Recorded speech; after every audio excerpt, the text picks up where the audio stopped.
Namaste and welcome back. Friendship or fiendship? Friendship is one of those relationships that is the most required in all of our lives.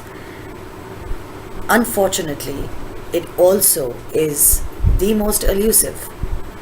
It is very difficult to find, even more difficult to maintain, and almost next to impossible to nurture. We have fallen into a bracket shamelessly of using our friends.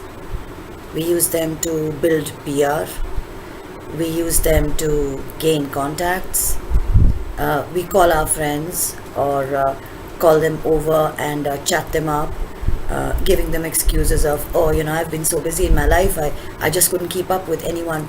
It's because you need some work done by them. So using our friends is something which we are doing as easily as breathing, and all of us do it. So is that friendship or is it friendship?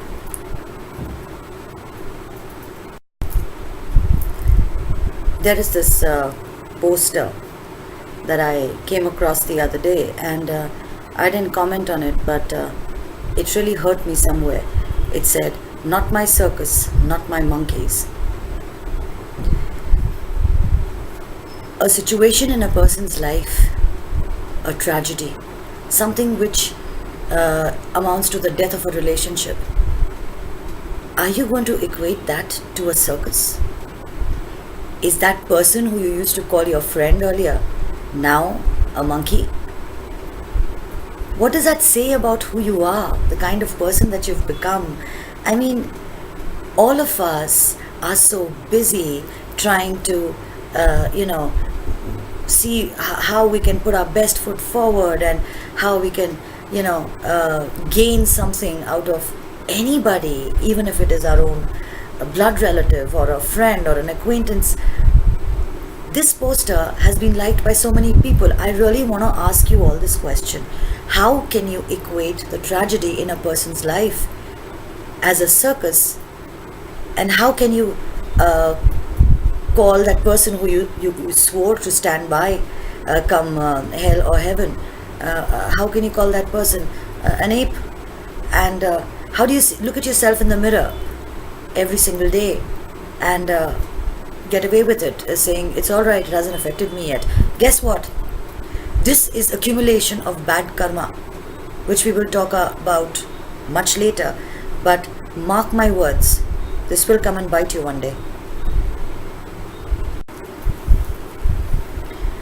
There have been some situations in my life, as in all of your lives, where things have transpired which have caused us a lot of grief, a lot of sadness, and a lot of personal loss.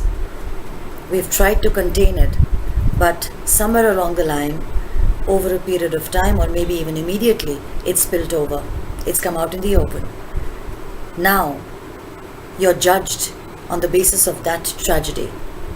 Every move you make will always have that, you'll be branded as if you're part of a livestock, as if you're part of a group of social outcasts, and it is going to stay with you forever. You have to learn to live with it.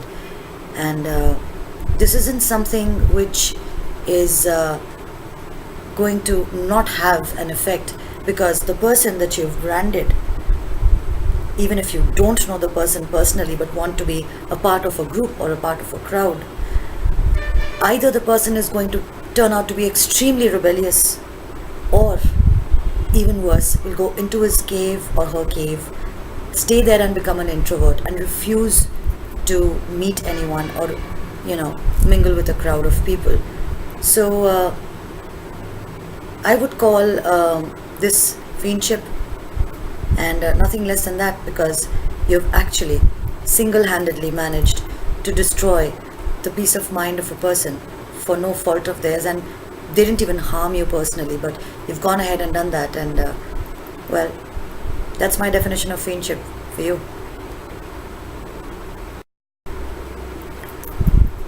They say the best of friends are always the ones that you make in school.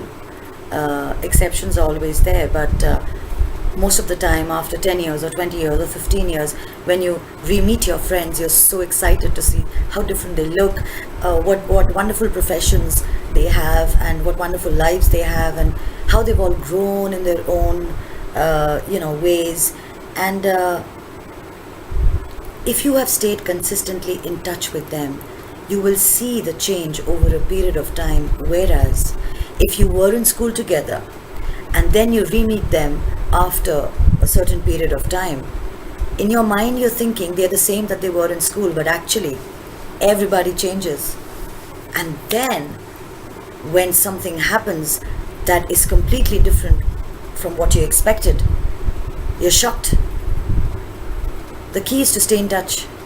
And if you are not in touch and if you re-meet, well, then you just need to take some time, come to terms with the fact that they have changed just like you have, and spend some time to get to know them all over again.